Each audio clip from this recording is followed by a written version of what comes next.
अस्सलाम वालेकुम जी। सुबह सवेरे पाकिस्तान में बहुत खुशामदीद। मैं हूँ शिफा यूसुफजई और मैं हूँ वैस मंगलवाला। मेरी तरफ से भी आप सबको अस्सलाम वालेकुम। खुदा का शुक्र है कि उसने हमें आज की सुबह देखना नसीब फरमाई। आज एक वाक़या सुनाता हूँ आपको मैं, अब्बू और बच्चे का। अच्छा, ठीक है जी।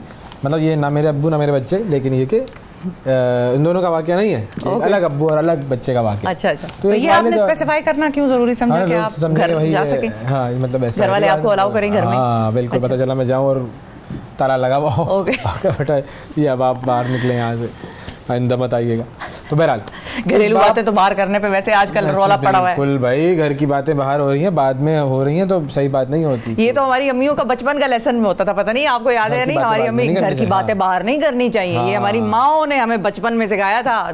चौथी पांचवी जमात में मैं थी, मुझे याद है ये बात। आपकी अम्मी ने सिखाया होगा, आपकी अम्मी जो है वो सही बिल्कुल उन्होंने सिखा दिया, उन्होंने अच्छी बात सिखाई, अच्छी बात सिखाया तो उसके लिए रौला पड़ा है। खैर बहरहाल, तो अब हुआ क्या कि एक बाप और एक बेटा, उन दोनों में किसी बात पे तकरार हुई। बेटे ने जो है वो बाप से ज़रा जो है वो उस बात को ना माना जो बाप उसका कह रहा था। बाप ने उसको लगा दिया थप्पड़, नाफरमानी पर। अब जब बाप ने थप्पड़ लगा दिया तो बेटा उधर जाके अपना जो है वहाँ सुबहाने लगा। बाप अपने कमरे में चला गया। कुछ देर बाद बाप को एहसास हुआ क्या जो है वो गलत कर दिया है, बेटे को थप्पड़ नहीं लगाना चाहिए था। वो अपने बेटे के पास गया और उसने अपने बेटे से माफ़ी मांगी कि बेटा आई एम सॉरी, मैंने तुम्हें जो है वो ज़्यादा गुस्से में आकर थप्पड़ लगा दिया। तो बेटे ने ज़ाहिर आंसू भरी उसकी आँखें थी और आंसू भरी आँखों से उसने अपने बाप की तरफ देखा और बाप को कहा कि अब्बू आप एक कागज़ लाइए। तो बाप एक कागज़ लेकर आया और उसके बाद उसने बाप को बेटे ने कहा कि अब आप इस कागज़ को ना मोड़िए और बिल्कुल इसको जिस तरह हम कहते हैं ना फोल्ड कर दीजिए, जितना आप कुचड़ मुचड़ कर दें इसको। तो बाप ने कर दिया। उसने कहा अब इस कागज़ को दोबारा खोलिए। तो बाप ने दोबारा से खोल दिया उस कागज़ को। तो बेटे ने कहा आप मुझे बताइए कि जो सिचुएशन या जो हालत इस कागज़ की उसको मोड़ने से पहले थी, क्या सॉरी करने से या मोड़ने के बाद इस कागज़ खोलने के बाद क्या दोबारा से वही कागज़ सही हो गया? 100% हो सकता है। कैसे? नहीं करें 100% हो सकता है। तकरीबन और 100% में फ़र्क है। 99% हो ही नहीं सकता। मुझे आप उस बाप ने चले खैर बहरहाल बेटे ने उस बाप को ये समझाया कि जब एक मर्तबा चोट लग जाए उसके बाद सॉरी करने से वो 100% असर सही नहीं होता है। ठीक है। तो फिर उसके बाद उसका बाप जो था ना वो बाप था। हाँ, उसने कहा बेटा जा बाहर जा बाहर जा, मेरी मोटरसाइकिल खड़ी हुई है ना, उसको किक मार स्टार्ट कर। बेटे ने किक मारी, स्टार्ट नहीं हुई। उसने कहा अब इसको और किक मार। बाप बेटे ने एक किक मारी, दूसरी किक मारी, तीसरी किक मारी, फिर स्टार्ट हो गई। तो उसने कहा बेटा तू कागज़ नहीं है, तू स्कूटर है, पहली किक में स्टार्ट नहीं होता है, दूसरी तीसरी चौथी किक तुझे लगानी पड़ती है, कभी कभी ज़्यादा किकें लगानी पड़ जाती हैं।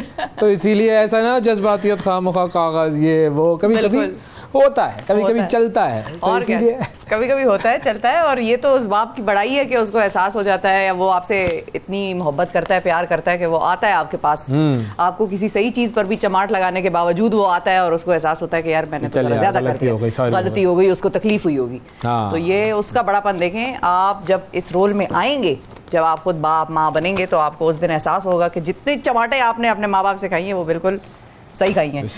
चमाटे ना खाएं, खाएं एक दो तो होती हैं। अब इतना तो गलती की गुंजाइश होती है, ह्यूमन एरर के। सही है।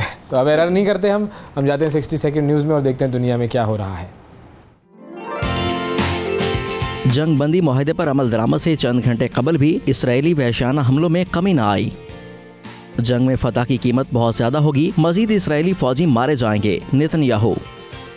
अक़वाम मुत्तहिदा की सलामती कौंसिल का इजलास, गजा में तवील जंग बंदी का मुतालबा। 92 न्यूज़ इसराइल जंग की कवरेज के लिए लबनान पहुंच गया। पुराने सियासतदान आवाम की तकलीफ कम नहीं ज्यादा करेंगे, बिलावल भुट्टो। पंजाब में पीपल्स पार्टी के अहम रहनुमाओं का नून लीग में शमूलियत का ऐलान। नवाज शरीफ की मरियम के हमरा मरी में ड्राइविंग, अहलिया कुलसूम नवाज की यादों का तस्करा करते रहे। पाकिस्तान के दौरे पर मौजूद इमाम काबा साले बिन अब्दुल्ला बिन हमीद से निगरान वजीर तालीम की मुलाकात। अमेरिका में आज थैंक्स गिविंग डे मनाया जाएगा। त्यौहार का मकसद मिलकर रहने की अहमियत उजागर करना और तशक्कुर का इजहार है। दौरा ऑस्ट्रेलिया के लिए कौमी टीम का कैंप आज रावलपिंडी स्टेडियम में शुरू होगा। चॉकलेटी हीरो वहीद मुराद को मद्दाहों से बिछड़े 40 बरस बीत गए। जी तो ये थी 60 सेकंड न्यूज़। और आप देख रहे हैं कि जी क्रिकेट की दुनिया से तो अब ये हो रहा है कि शादियां भी हो रही हैं और ऑस्ट्रेलिया की जो सीरीज आने वाली है उसके लिए कैंप भी शुरू हो रहा है। जी बिल्कुल बिल्कुल, वहीद मुराद साहब पैट कमेंट्स तैयार है भाई, पैट कमेंट्स तैयार है बिल्कुल। और ये पाकिस्तान है, हमारा मुल्क पाकिस्तान है, मैं इसलिए बता रही हूँ, से हम चीयर कर रहे होंगे, वहाँ पर शुरू कर रहे होंगे, तालियां बजा रहे होंगे। मैं इसलिए बता रही हूँ कि पाकिस्तान भी तैयारी कर ले, वो तैयारी कर रहे हैं। पैट कमिंस अपनी टीम को बकअप कर रहा है, भरपूर जद्दोजहद जान मार रहा है, तो वही पैट को देखते देखते आप भी कुछ कर लें। हाँ, पैट को देखें, कैट ना बने।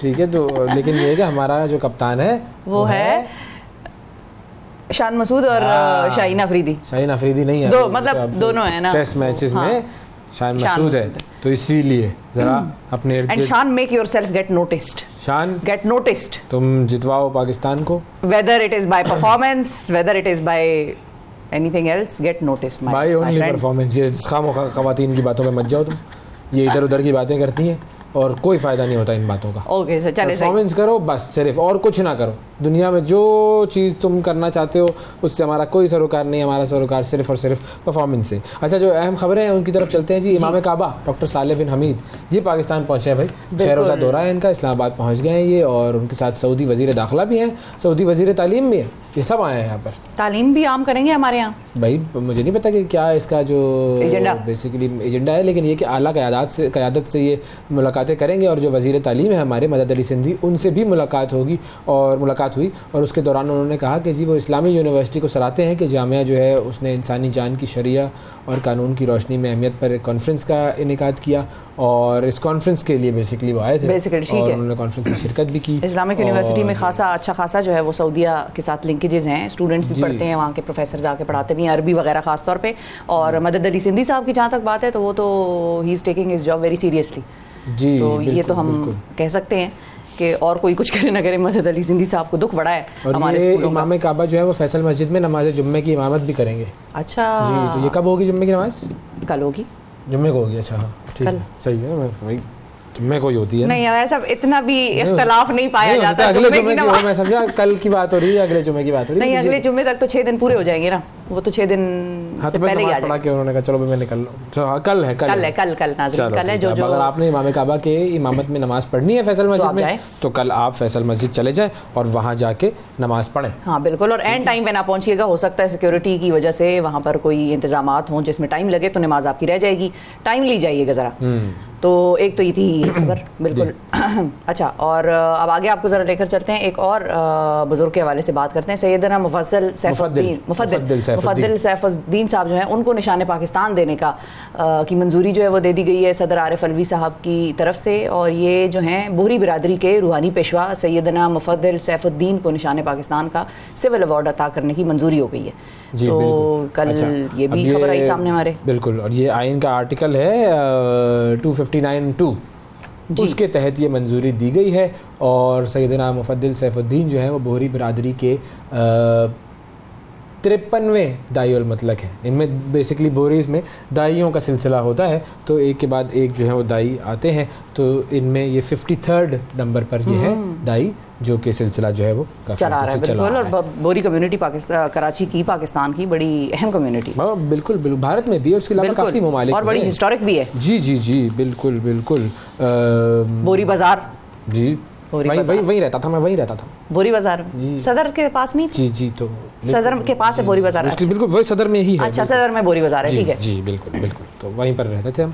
और कराची इतना बड़ा है, आप जितना उसमें रहते हैं, मेरा ख्याल है वो वही बात है जिस तरह हम लंदन के बारे में कहते हैं ना, चाहे जितने अरसा रहे आपको कुछ ना कुछ आपका देखना रह जाता है। तो कराची भी आप जितनी दफा भी जाएं या जितना अरसा रह भी रहे हो, कुछ ना कुछ ऐसा इलाका रह जाएगा जो आपने देखा नहीं होगा। इतना बड़ा, देखिए अंदाजा लगाएं जिंदगी के जो है वो, जब से मैं आया हूँ कितने साल को, कितनी बहारें देखी आपने? जब से मैं कराची आया हूँ तब से मैं पूरा कराची नहीं देख पाया। कहाँ से कराची आए थे वैसे? मतलब पैदाइश मेरी अच्छा। बाहर से थोड़ी आया, मतलब जब से आया, पैदाइश जब हुई मेरी, तो उस वक्त से मैंने कराची को देखना शुरू किया, लेकिन पूरा कराची नहीं देख सका। फिर एक्सपैंड भी तो इतना होता जा रहा है ना, एक्सपैंड होता जा रहा है, लेवल एक्सपेंशन है भाई वो। बिल्कुल, तो बहुत बहारें देखी है मैंने, बहुत खिजाएं भी देखी हैं, बहुत सर्दी गर्मियाँ भी देखी हैं, बहुत देखी हैं। अब ये इस पर जो है वो अलग से कभी बात होगी, तहकीकात करेंगे अलग।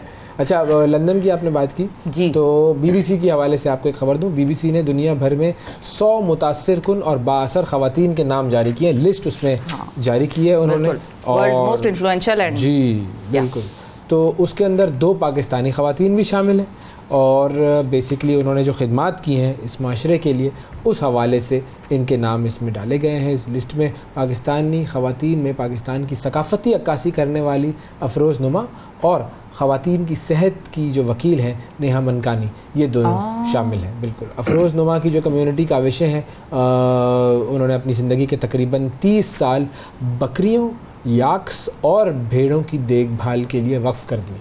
और याक्स जो हैं वो तो अब पाकिस्तान की जो शमशाल वादी है उसमें मदूमियत का सामना है और उन्होंने उसके लिए काफ़ी काम किया है। दूसरी जानिब जो नेहा मनकानी साहिबा हैं, उन्हें आबो हवा और माहौलियाती तब्दीली की तबाही से मुतल्लिक इमदादी कोशिशों के लिए सराहा गया है, और ख़ास तौर पे गुज़िश्ता साल जो पाकिस्तान में आने वाले तबाहकुन जो सैलाब थे उसके तनाजुर में। अच्छा, ननकाना साहिबा जो है उन्होंने कम वसाइल वाली तरतीबात, हंगामी रद्दअमल और आबो हवा से मुतासरा कम्यूनिटीज़ के लिए अपनी महारत फराम करते हुए मुतासरा इलाकों को इमदाद फराहम की। तो ये दोनों ख़वातीन देखें, बड़ा ज़बरदस्त इन्होंने काम किया, और एक ने जानवरों के लिए, एक ने इंसानों के लिए। ज़ाहिर है हमने पूरे ओवरऑल इस तरीके से माशरे को देखना होता है, हर एक का कोई ना कोई रोल होता है। कोई शख्स ऐसा होता है कि जो कि मिसाल के तौर पर पुरानी बिल्डिंग्स की रिस्टोरेशन के लिए काम कर रहा होगा, कोई बच्चों के लिए काम कर रहा होगा, कोई बड़ों के लिए काम करना होगा, कोई जानवरों के लिए काम कर रहा होगा। ऐसे ही मिलजुल कर काम करने से एक माशरा, कम्युनिटी, बिल्कुल कम्युनिटी प्रोग्रेस करती है। यस। अच्छा, एक और चीज़ अब आपको बताएं, ज़रा गज़ा की तरफ लेकर चलते हैं आपको, और ये स्टोरी गज़ा और हॉलीवुड दोनों से ही कनेक्टेड है। सोशल मीडिया पोस्ट करने वाली अदाकारा हैं एक, और हॉलीवुड फिल्म से उनको निकाल दिया भाई। हाँ, उन्होंने फ़लस्तीन की हिमायत में पोस्ट की जी, तो उनको फिल्म से निकाल दिया। मेलेसिया ब्रेरा जो है उनको सोशल मीडिया पर फ़लस्तीन, मेलेसिया ब्रेरा बिल्कुल, उन्होंने पोस्ट्स वगैरह की फ़लस्तीन के हक़ में, उनको फिल्म से ड्रॉप कर दिया गया।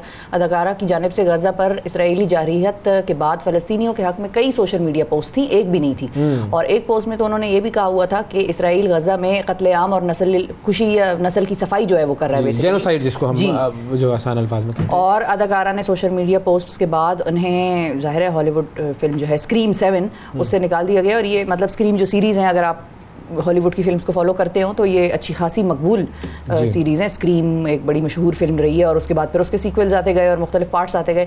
प्रोडक्शन कंपनी जो है वो स्पाई ग्लास, उसने इन्हें फिल्म से निकालते हुए कहा है कि इस तरह की पोस्ट्स को बर्दाश्त नहीं किया जा सकता भाई। तो फिल्म से निकाले जाने पर अदाकारा की जानिब से अभी कोई फ़िलहाल तो रद्द अमल ज़ाहिर नहीं हुआ, लेकिन गुज़िश्ता दिनों इंस्टाग्राम स्टोरी में उन्होंने इशारा दिया था कि उन्हें फिल्म से निकाला जा सकता है। अब ये फ्रीडम ऑफ स्पीच कहाँ गया, फ्रीडम ऑफ एक्सप्रेशन कहाँ गया?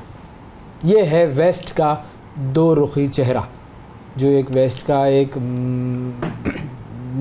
मकरूह चेहरा जिसको हम कहेंगे ना, सही लफ्ज़ ये है, मकरूह चेहरा है ये वेस्ट का। और ये सामने आया है कि अगर आप अपनी मर्ज़ी से बात भी कर लें, अपने सोशल मीडिया हैंडल्स पर अपना ओपिनियन दें जिसका उस फिल्म से कोई लेना देना नहीं है, तो कहेंगे नहीं जी, हम चूँकि आपके इस ओपिनियन से इख्तिलाफ़ करते हैं और हमारी आइडियोलॉजी हमें ये कहती है कि चूँकि बच्चों को आप कत्ल करने कोई मसला नहीं है, मारते रहें, कत्ल करते रहें, लोगों को उनकी नस्ल कुशी करते रहें, तो ये आइडियोलॉजीज़ हमारी एक दूसरे के साथ मुमासलत नहीं रखती हैं, तो इसीलिए हम आपको अपने काम से अलग। बिल्कुल। अच्छा, मेलेसा जो है उन्होंने इस स्क्रीम 7 से पहले उन्होंने इसी जो सीरीज़ हैं उसकी 2 फिल्मों में और भी काम किया हुआ है, तो वो अच्छी खासी मतलब मकबूल अदाकारा हैं, पुरानी हैं, और उनका इस सीरीज़ से अच्छा कनेक्शन भी है। So she understands the role, the script and everything, जो भी स्टोरी है इसकी, लेकिन बस उनको निकाल दिया। इसकी आखिरी फिल्म आई थी 2023 में स्क्रीन की, और अब 7वां हिस्सा जो था उसके ऊपर काम जारी था, लेकिन चलो कोई बात नहीं। देखो भाई, ये तो ज़िंदगी में मेरा बिलीफ है कि अगर रिस्क जो है वो इंसानों के हाथ में होता तो हम भूखे मर चुके होते, हमारी लाशें होती, हम ह्यूमंस होते इस वक्त एंडेंजर्ड स्पीशीज। जी, क्योंकि इंसान दूसरे इंसान को रिस्क दे रहा होता,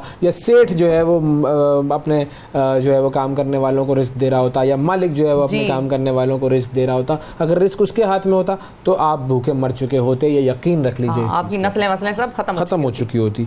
लेकिन रिस्क अल्लाह ताला देने वाला है और आराम से मिल जाएगी, 10,000 फिल्में मिल जाएगी, और क्या। और अच्छी खासी मशहूर एक्ट्रेस है, कोई ये नहीं कि हल्की या सस्ती किस्म की है जी, तो मिल जाएंगी भाई, डोंट वरी अबाउट इट। अच्छा जी, अब ज़रा क्रिकेट के हवाले से एक नज़र डालते हैं जी। शाहिद आफरीदी साहब, पाकिस्तान के बूम बूम, ठीक है जी।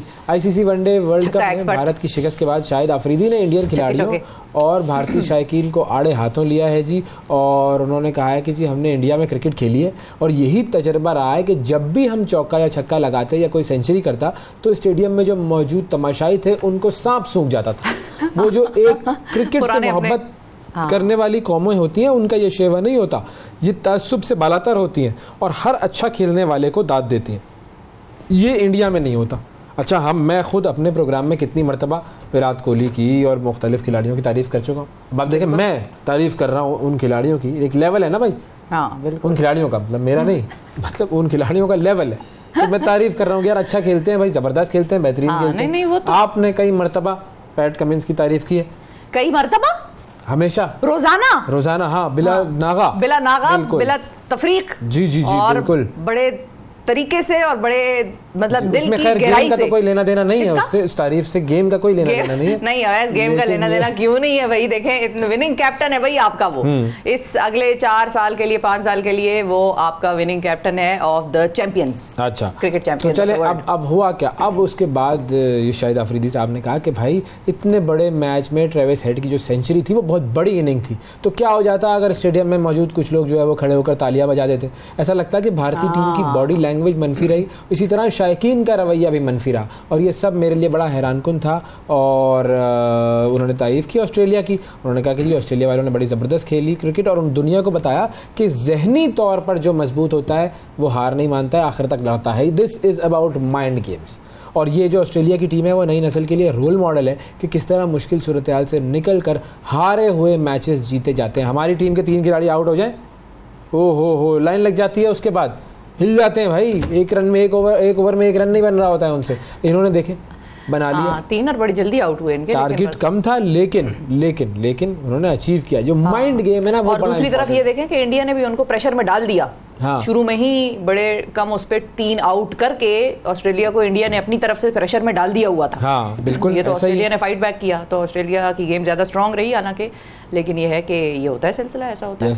अच्छा, शादियों की बात कर लो। शादियों की बात कर लेते हैं। शादियों मैं जरा शर्मा के बैठ जाऊं। शादी की बात, आपकी शादी की बात नहीं है, आपकी शादी की बात नहीं कर रहे हम, तो खिलाड़ियों की शादी की बात कर रहे हैं कि सीजन आया हुआ है शादियों का। और खिलाड़ी तो ना रहे, बस यही तो बात है हमारी जी। पर नाम खिलाड़ी होते तो क्या ही बात होती। सही बात है, हम एंकर खिलाड़ी ना हो, एंकर नहीं के लिए। हाँ, लेकिन किसकी शादी हो रही है? शादी हो रही है अब जी। अभी रिसेंटली इमामुल हक की शादी की तस्वीरें जो है वो वायरल की सोशल मीडिया पर, और लोगों ने बड़ा उनको देखा, सराहा। बड़ी अच्छी उन्होंने कपड़े शपड़े पहने हुए, शेरवानी वेरवानी, बड़ा डिफरेंट सा। इंसान को अच्छे कपड़े पहनने चाहिए, डिफरेंट सा स्टाइल था। बेगम की भी उनके बड़े अच्छी लुक्स वगैरह थी और बड़ी ही अच्छा एक कपल लग रहा था दोनों का।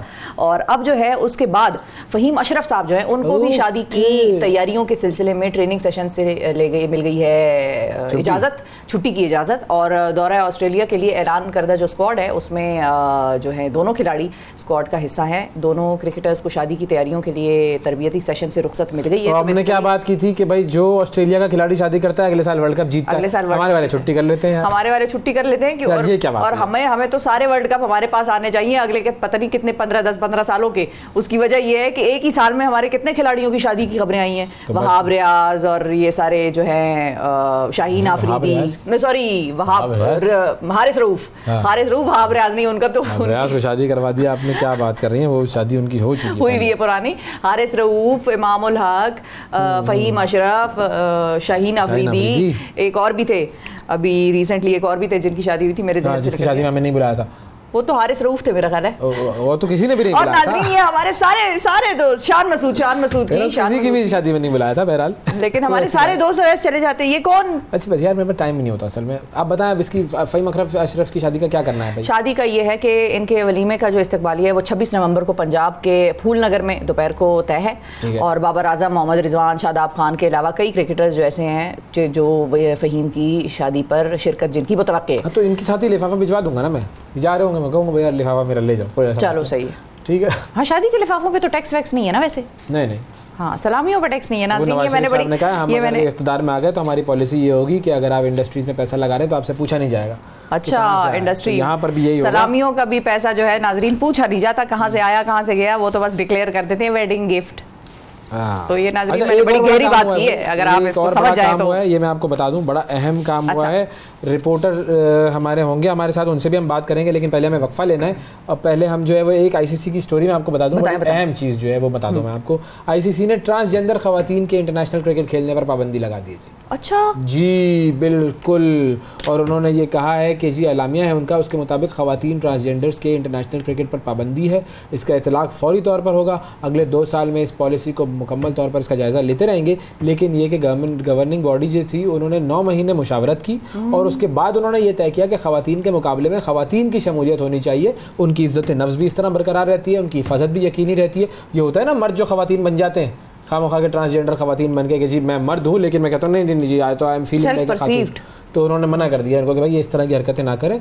और आईसीसी के जो चीफ एग्जीक्यूटिव हैं जेफ एलडिस, और उन्होंने कहा कि जी ट्रांसजेंडर खवातीन की शमूलियत से मुतल्लिक पॉलिसी तफसीली मुशावरत के बाद बनाई गई है, जिसमें तमाम पहलुओं को मद्देनज़र रखा जाएगा। और उन्होंने कहा कि हमारी जो खवातीन हैं उनकी हिफाजत हमारी सबसे अहम जिम्मेदारी है, और डोमेस्टिक में आपको जो करना है करें, आईसीसी के इवेंट्स में जो है वो ये नहीं होंगी।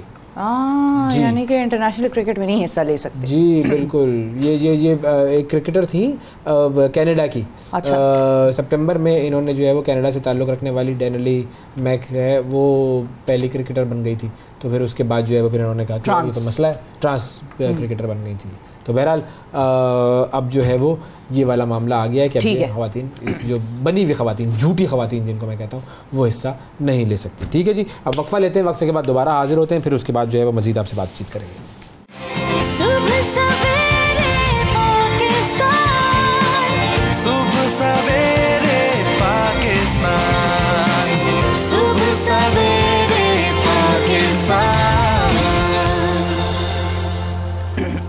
वेलकम बैक जी। कराची में हमदर्द यूनिवर्सिटी के हॉस्टल में एक अफसोसनाक वाक़या पेश आया। गुज़िश्ता रोज़ एक 20 साल हिंदू तालिब इल्म अमित कुमार अपने कमरे में मुर्दा पाया गया। अमित कुमार का ताल्लुक़ शहदाद कोट से था और वो 3 बहनों का इकलौता भाई था जो कि कंप्यूटर साइंस इंजीनियरिंग में 3रे साल का तालिब इल्म था। डॉक्टर्स ने इब्तदाई जायज़े में मौत की वजूहात तबई बताई हैं, ताहम हकीकी वजह पोस्टमार्टम के बाद ही सामने आएगी। मौत के मुताल्लिक तफ्तीश भी शुरू कर दी गई है। इस अफसोसनाक वाक़े की तफसीलात हम अपने नुमाइंदे जनाब फ़याज़ से मालूम करते हैं। अस्सलाम वालेकुम फ़याज़।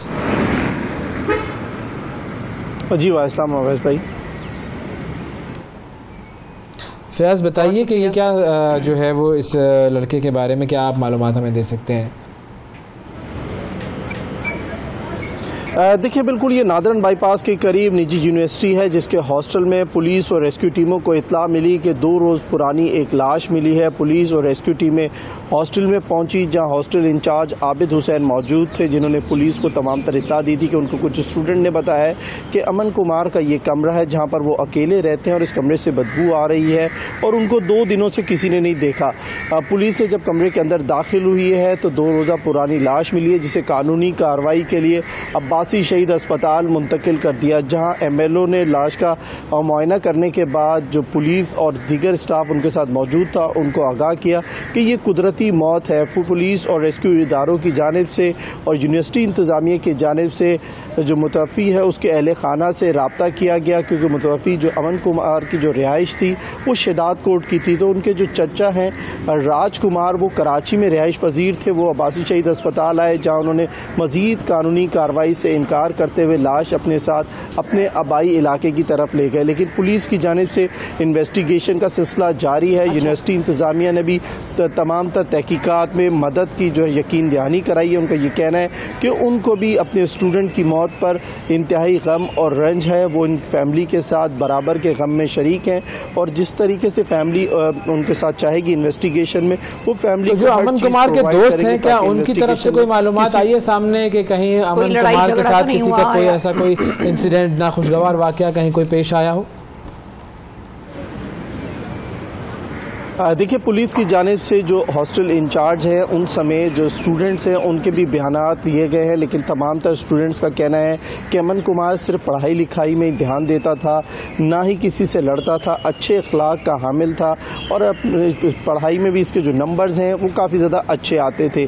पुलिस का ये कहना है कि CCTV फुटेज हासिल की जा रही है, जो स्टूडेंट्स उनके साथ मौजूद थे उनके भी बयानात लिए जा रहे हैं, क्योंकि 2 माह से अकेले इस कमरे में रिहाइश पजीर थे। इनके मोबाइल फ़ोन का भी फॉरेंसिक किया जा रहा है, CDR मंगवाई जा रही है ताकि जो शवाहिद हैं उनको जमा किया जा सके। लेकिन इब्तदाई तौर पर जो मेडिकल रिपोर्ट आई है उसमें कुदरती मौत डिक्लेयर की गई है, लेकिन मेडिकल रिपोर्ट जो तफसीली आएगी उसके बाद भी मज़ीद हक़ाइक़ सामने आ सकेंगे। लेकिन यूनिवर्सिटी इंतज़ामिया ने उनकी फैमिली के साथ भी रब्ता किया है, पुलिस के साथ भी रब्ता किया है और पुलिस की टीम ने तमाम तर जो स्टाफ समेत जो उनके क्लास फेलोज़ हैं 3rd ईयर के, उनके भी बयानात लिए हैं। तो अब तक यही पता चल सका है कि ये कुदरती मौत है। लेकिन एक स्टूडेंट जो अकेला रह रहा था 2 दिन से, वो अपने कमरे से नहीं निकला और उसकी मौत कैसे हुई, पुलिस का अभी तक यही बयान है कि कुदरती है।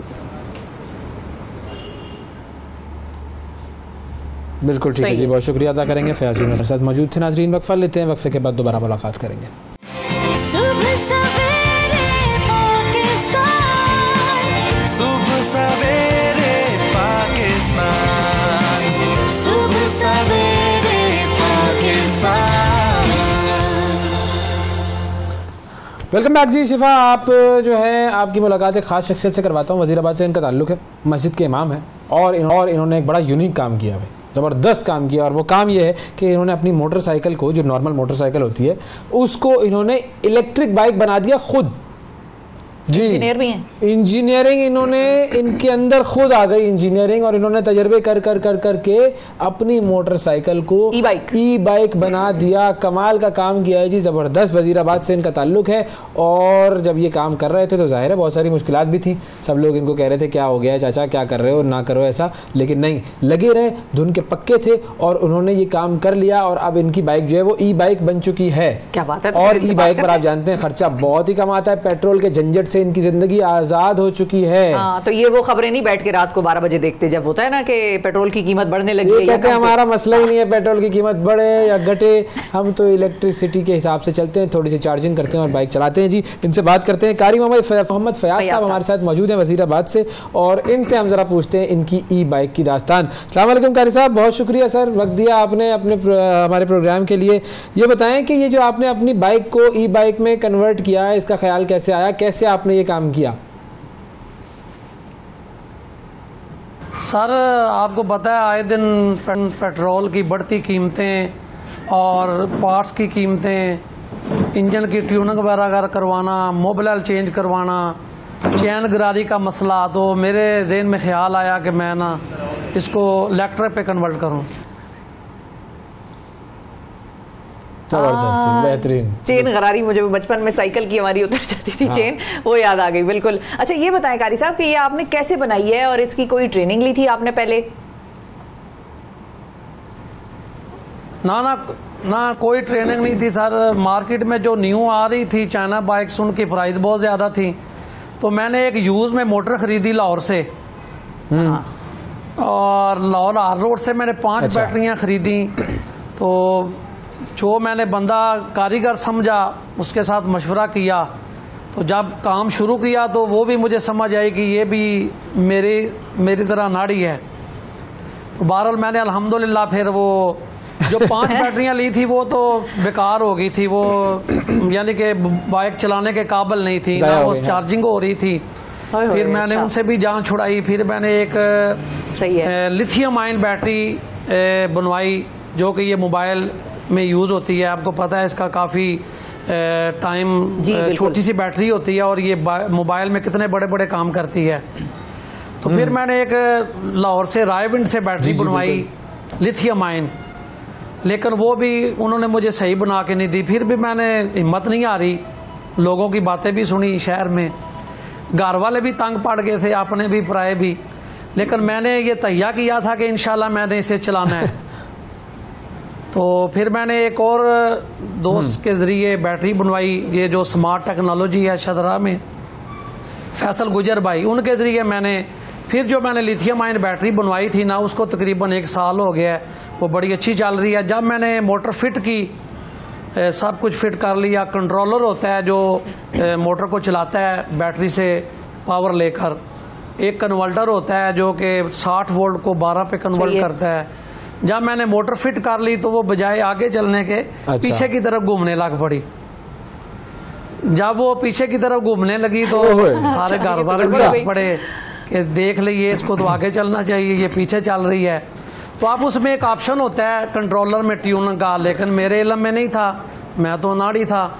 तो मैंने सोचा अब इसको सीधा कैसे चलाएं। जिन से मैंने रब्ता किया पूछने के लिए, उस वक़्त किसी से रब्ता भी नहीं हो रहा था। तो मैंने व्हील दोबारा खोल के उसको दोबारा जो है ना उल्टा लगा करना, तो वक्ती तौर पर उसे चलाया। तो वही मेरी जो वीडियो थी वो यूट्यूब पे बड़ी वायरल हुई।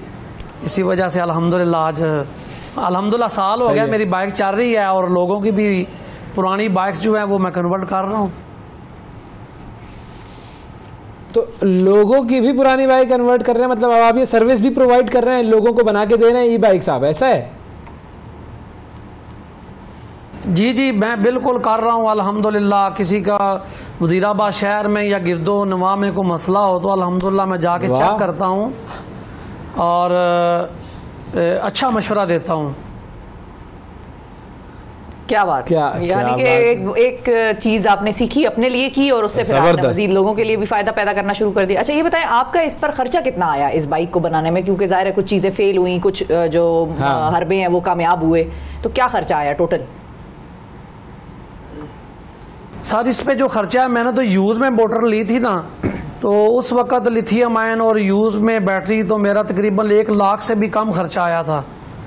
लेकिन अब क्योंकि सामान बहुत महंगा है तो 1 लाख से ऊपर खर्चा आ जाता है। एक तकरीबन 1.30 तक खर्चा आता है। कोई भी पुरानी बाइक हो 20-30 हज़ार में कोई भी पुरानी अगर ख़रीद लें तो उस पर ये पैसे लगा लें तो तकरीबन 2.5 से 3 साल तक जो है ना, ये महंगे पेट्रोल से और ये ट्यूनिंग वगैरह, पेट्रोल का जो मोबिल है, चैन गरारी सेट है, उससे बंदे की जान छूट जाती है। और तकरीबन 2.5 से 3 साल बाद सिर्फ उसे बैटरी चेंज करनी पड़ेगी बस। अच्छा, तो अब आपका महीने का खर्चा वैसे कितना आता है अब इस बाइक पर जो चलाने में? जो नॉर्मली फ्यूल कॉस्ट तो नहीं है आपकी, लेकिन माहाना कितना फ़र्क पड़ा पहले जो आपकी कॉस्ट आती थी बाइक पर फ्यूल के साथ? जी सर, अगर डेली मेरा अगर 1 लीटर खर्चा है ना पेट्रोल का, तो वो उसकी तकरीबन 284 रुपये प्राइस है। अगर उसमें दीगर आप अगर पेट्रोल के बाइक के अखराजात शामिल कर लें, इंजन ऑयल, उसकी मेंटेनेंस वगैरह, चैन गरारी वगैरह, तो वो तकरीबन 300 से ऊपर पड़ता है पर किलोमीटर। तो मेरा वो डेली सफ़र जो तकरीबन 2 रुपये में हो रहा है, या 3 रुपये कर लें उसकी छोटी मोटी मेंटेनेंस डालकर। वरना अगर बिजली का हिसाब लगाएं तो वो 1 यूनिट भी नहीं लग रहा 1 लीटर पेट्रोल के मुकाबले में। जो घर की तकरीबन 38 रुपये यूनिट पड़ती है ना, पूरी 1 यूनिट नहीं लगती कि आप दिन में 1 लीटर पेट्रोल के बराबर बाइक जो है वो चला सकते हैं। क्या बात है, क्या बात है। ये है इनोवेशन भाई, ये है जरूरत इजाद की माँ है। बिल्कुल। अच्छा, तो अब आपके घर वाले क्या कहते हैं भाई? पहले तो वो मजाक उड़ा रहे थे, बड़ा डिमोटिवेट कर रहे थे आपको। सर मेरे सगे भाई हैं, वो कह रहे थे भाईजान आप क्या दिन रोज आए दिन आप कभी लाहौर जा रहे हैं, कभी गुजरांवाला जा रहे हैं, तो छोड़ें इसको, आप क्या करते हैं। तो अल्हम्दुलिल्लाह कल वो मुझे कह रहे थे मुझे बाइक बना के दे, मेरे सगे भाई अल्हम्दुलिल्लाह। ये और भी मैंने बाइक्स तैयार की हैं। मोहल्ले में लोग बातें करते थे किधर रोज निकल जाते हैं, तो 2 नमाजी हैं मेरे, वो बाइक चला रहे हैं और मुझे साथ में दुआएं दे रहे हैं। बल्कि एक बंदा वो है जिसने मुझे मुकम्मल सामान जो है ना इसको बनाने के लिए जो ज़रूरत होती है टूल बॉक्स की, वो मुकम्मल एक बंदे ने मुझे सामान लेके दे दिया है। ले जी कारी साहब। जी जी जी। और वो मेरे साथ चल के बहुत खुश हुआ। जी आप तो माशाल्लाह बड़ा, अरे वाह, खलूसे नियत से ये काम कर रहे हैं। तो वो उसकी वजह से उसने मुझे सारा सामान भी लेके दिया है। क्या बात है। इतने सारे लोग आपका मजाक उड़ा रहे थे और मना कर रहे थे कि भाई ये क्या काम कर रहे हैं आप, लेकिन आप लगे रहे। और अच्छा ये बताएं, वो क्या चीज़ थी जिसने आपको दिल बर्दाश्ता नहीं होने दिया? मतलब वो मोटिवेशन की क्या चीज़ थी ऐसी जो आप में उस वक्त मौजूद थी? एक जज्बा तो मुझे शौक था कि इस तरह की बाइक हो।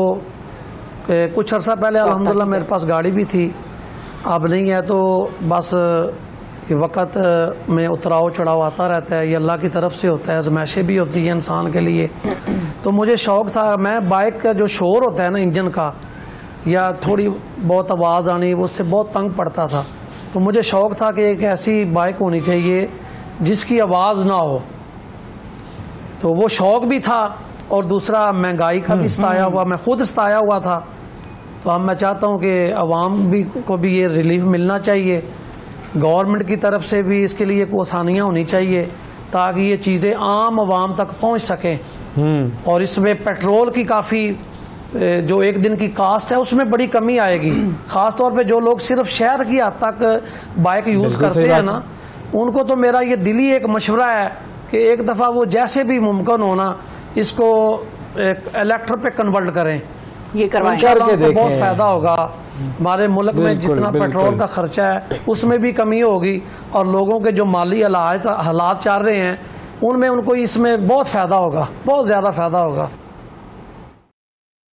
जबरदस्त, वाकई जी हम मान गए कारी फयाज साहब, आपको भी और आपकी मेहनत को भी और आपके इस कारनामे को भी सब लोगों को सबक सीखना चाहिए भाई इनसे। और बिल्कुल बिल्कुल, अक्सर लोग इस चीज से घबरा जाते हैं कि भाई खामखा पैसा ना जाया हो जाए, तो इतने पैसे तो आप लोग इधर उधर भी जाया हो जाते हैं। तो ये जो काम निकालें और इस चीज पे लगाएं। अब देखिए हम कोई वो हुक्मरान तो है नहीं कि हमें पेट्रोल का मसला ना हो, हुक्मरान खानदान के हैं जी, हमें टेंशन ही ना हो, कोई तो हमें तो ऐसा मसला नहीं, पेट्रोल फ्री मिलता नहीं है। नवाज शरीफ साहब की एक वीडियो आई है भाई, वो अपनी गाड़ी में फिर रहे हैं, कहाँ फिर रहे थे वो, बेटी के साथ वो फिर रहे हैं अपनी साहिबजादी के साथ, और बड़ा भाई एंजॉय कर रहे हैं वो, जरा वो वीडियो दिखाएं जरा। तो ये तो चला रहे हैं ना गाड़ी चला रहे हैं, बिल्कुल गुफ्तगू में बात होती थी, तो असल में कहानी थी वो बेसिकली इस गुफ्तगू में अपनी बेगम को भी याद कर रहे हैं और वो अपनी साहिबजादी को ये बता रहे हैं कि मैं और बेगम कुलसूम नवाज जो हैं वो यहाँ पर इस रोड पर आया, अच्छी बात है भाई, जबरदस्त आया करते थे, अच्छी बात है, पर आया करते थे। तो फिर आगे से मरियम नवाज साहिबा जो हैं वो सुनकर जाहिर है सोच रही होंगी अपनी वालिदा के बारे में, तो मियाँ साहब कहते हैं कि समझ रही है ना आप मैं क्या कह रहा हूँ, समझ रही हैं, तो मतलब बेसिकली उनको बेगम कुलसूम नवाज याद आ रही थी, अल्लाह ताला जो है वो बिल्कुल उनको याद आ रही थी, वो उनकी याद में बेसिकली वो ये बात कर रहे थे कि मैं और वो यहाँ आया करते थे। तो रहमत करे जी, बिल्कुल रिश्ता बड़ा अहम रिश्ता होता है और इस रिश्ते का कोई नैमुल बदल नहीं है जी, बिल्कुल। नाज़रीन वक्फा लेते हैं, वक्फे के बाद दोबारा हाजिर होते हैं।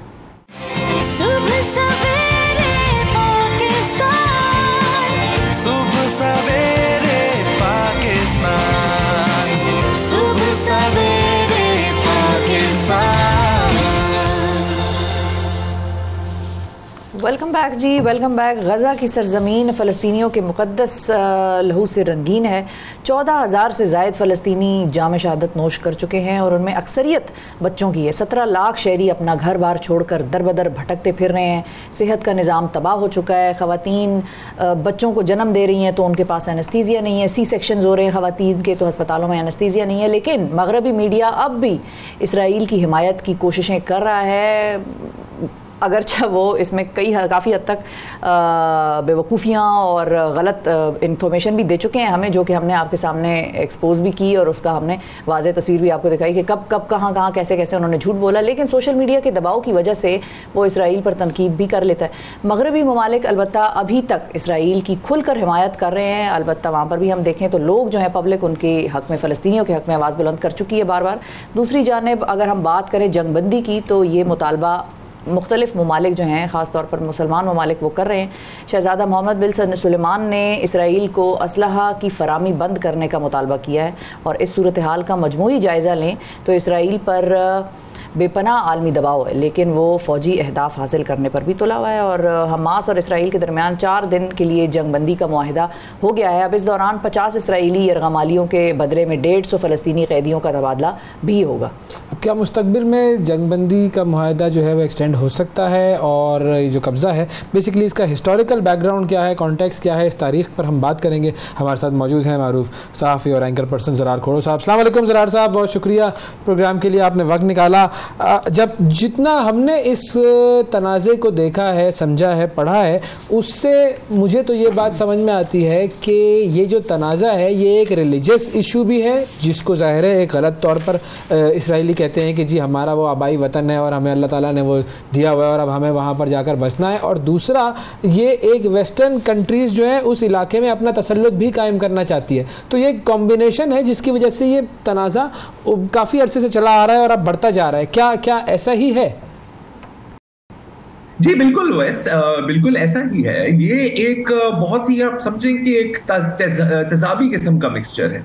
इनफैक्ट एक यूएस स्कॉलर हैं, साबिक यूएस मरीन डॉक्टर एलन सब्राउस्की, अगर आप उनकी किताब पढ़ें तो उन्होंने यही कहा है कि जो ज़ायनिज़्म है वो एक कौम परस्ती, मजहबी इंतहा पसंदी और अस्करियत पसंदी का एक मिक्सचर है जो अब इतना जहरीला हो गया है कि इसको आप महज कौम परस्ती के दायरे में आप शामिल कर ही नहीं सकते।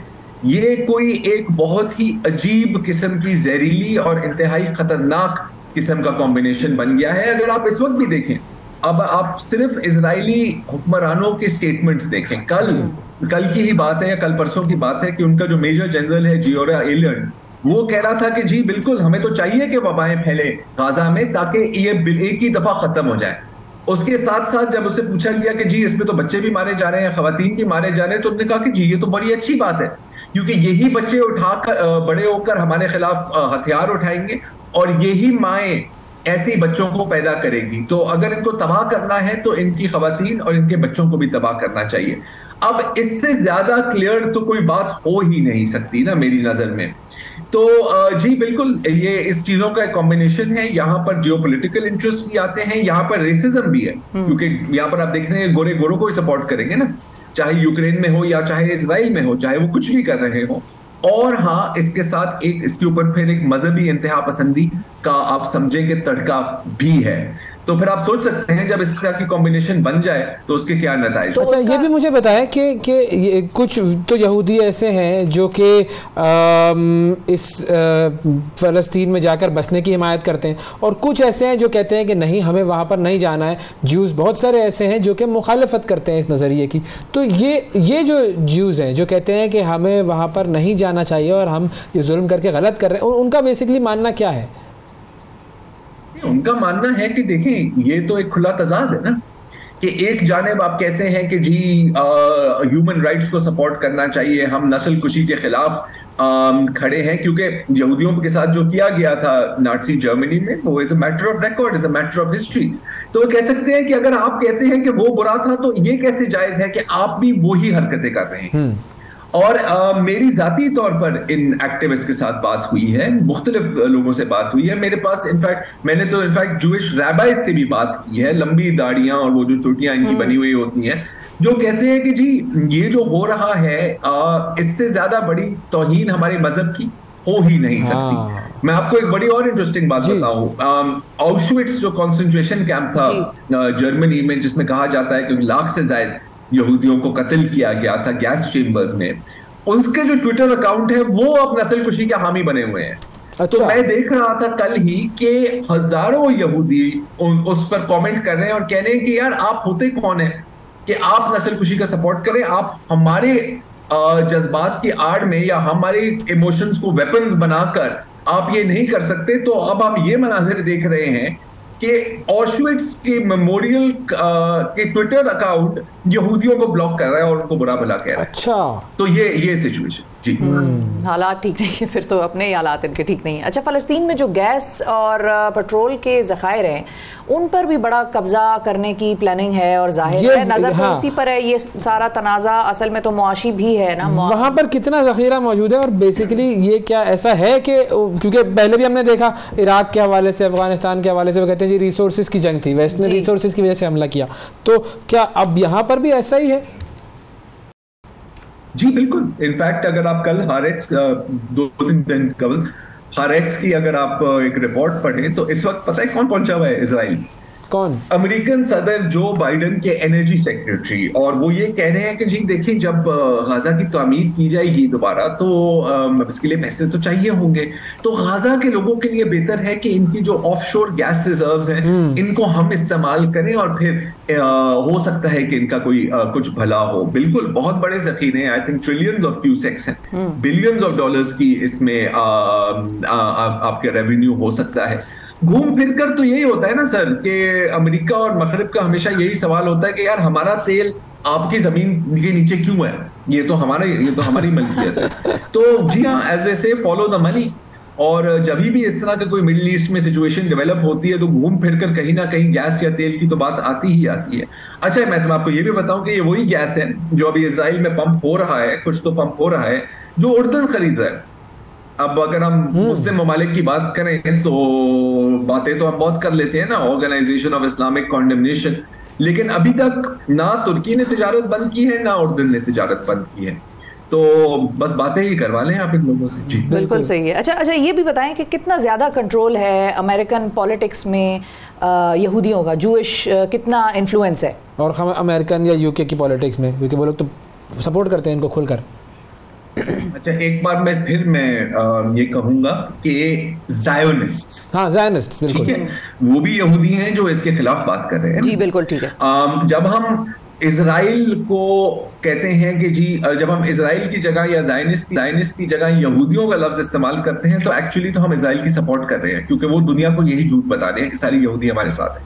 हाँ, ऐसा नहीं, ठीक है, बिल्कुल मेक सेंस। उनकी बहुत सपोर्ट है सर। अगर आप देखें तो आप सिर्फ एक काम करें कि आप जाएं, एक वेबसाइट है ओपन सीक्रेट्स, आप वहां जाएं और आप सिर्फ देखें कि American Israeli public affairs committee, जो सबसे बड़ी इजरायली लॉबी की बॉडी है, एपैक, वो कितनों को फंड करते हैं और कब फंड करते हैं, और जिनको वो फंड करते हैं फिर आप देखते हैं कि उनके मुंह से कभी इजराइल की तनकीद किया। अगर रशीदा तालिब या इल्हान उमर या कोरी बुश जैसे लोग जिनका अभी भी ज़मीर जिंदा है, वो आके कहते हैं कि जी नस्ल कुशी बंद करो, तो उन पर किस किस्म की कैंपेन होती है, किस किस्म के इल्जामात लगाए जाते हैं। अभी एपैक ने, मेरा ख्याल है क्योंकि 70 या 700 मिलियन डॉलर का एक फंड वो तैयार कर रहे हैं, 700 मिलियन का तो नहीं लेकिन काफी कोई बड़ी रकम है, जो इनके मुखालफिन को फंड करेंगे। तो अमेरिका में आप देखते हैं कि अगर किसी ने कोई हल्की फुल्की भी तनकीद की इजराइल की, अगले इलेक्शंस में उनके जो मुखालफिन है उनके पास मिलियंस ऑफ डॉलर्स का बजट होता है। तो बिल्कुल ये भी है, आप ये हॉलीवुड में भी देख सकते हैं, आप तकरीबन हर जगह हर शोबे में देख सकते हैं। तो एक बहुत स्ट्रिक्ट और बहुत टफ कंट्रोल है, लेकिन धीरे धीरे ये कमजोर भी होता जा रहा है। ये भी मैं आपको यहाँ पर पॉइंट आउट करूं कि एक जानिब एक ट्रिलियंस ऑफ डॉलर्स की प्रोपोगेंडा और फंडिंग मशीन है जिसको ट्वीट्स और टिकटॉक्स ने हरा दिया है। हाँ। मैं ये नहीं कहूंगा कि हरा रहे हैं, मैं कहूंगा हरा दिया है। क्योंकि देखिए, झूठ के आखिरकार पैर नहीं होते, आखिरकार कभी ना कभी लोगों को सच पता लग ही जाता है। तो जो मैं अभी देख रहा हूं कि लाखों लोग लंदन की सड़कों पे, न्यूयॉर्क में, मिलान में, पूरी मगरबी ममालिक में रोडों पर निकले हुए हैं कुफिया बांधकर। जो 2 साल पहले अगर किसी ने मुझे कहा होता कि इस तरह का रिएक्शन आता, मैं कहता कि यार आप पागल हो गए। तो कैसे कहते हैं ना कि कतरे कतरे से समंदर बनता है, तो हम देख रहे हैं उस समंदर तो मतलब हम ये कह सकते हैं कि जो काम हमास ने 7 अक्टूबर को किया, जाहिर है उसमें भी जिन बेगुनाहों की जान गई वो गलत है, लेकिन ये कि जो काम हमास ने किया उसने इस पूरे इशू को पूरी दुनिया में जिंदा कर दिया। उससे पहले सब खामोश थे, इसराइल फलस्तीन का कोई जानता ही नहीं था, फलस्तीन के ऊपर जितने जुल्म हो रहे थे खामोशी थी सबकी। तो ये basically it's given a new life to this whole issue. जी, मेरा ख्याल है कि बिल्कुल हम ये कहना दुरुस्त होगा, ये कहना दुरुस्त होगा। बहुत लोगों के साथ इस पे मेरी डिबेट हुई है, वो कहते हैं कि नहीं लेकिन ऐसा क्यों किया। तो मैंने कहा यार मेरी जान, तारीख 7 अक्टूबर को शुरू नहीं हुई, तारीख 1948 में शुरू हुई। तो हाँ, लेकिन जहाँ तक आपका जो बुनियादी नुक्ता है, बिल्कुल मेरा ख्याल है कि इस वक्त पैलेस्टाइनियन इशू जितना इंटरनेशनलाइज हुआ है, मैंने अपनी जिंदगी में कम से कम ऐसा कभी नहीं देखा, ना ही मैं कभी सोच सकता था कि ऐसा मुमकिन। अच्छा, जो मुस्लिम ममालिक है जिनकी हमने बात की कि वो तेल भी खरीद रहे हैं, सब कुछ कर रहे हैं, वो सिर्फ जैसे आपने कहा ऑर्गेनाइजेशन ऑफ इस्लामिक कंडेमनेशन, वो सिर्फ कंडेमनेशन करते हैं और कुछ नहीं करते।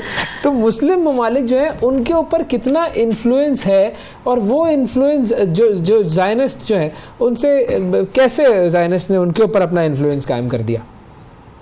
सर देखिए, आप इसके लिए तो फिर एक लंबा हिस्ट्री लेसन हो जाएगा। अगर हम सिर्फ पिछले कई सालों की बातें करें, तो अगर हम सिर्फ एब्राहम अकॉर्ड्स से शुरू करें, एब्राहम अकॉर्ड्स की जो बुनियादी गलती थी या कमजोरी थी, वो ये था कि उसमें फलस्तीन का तो जिक्र ही नहीं जी।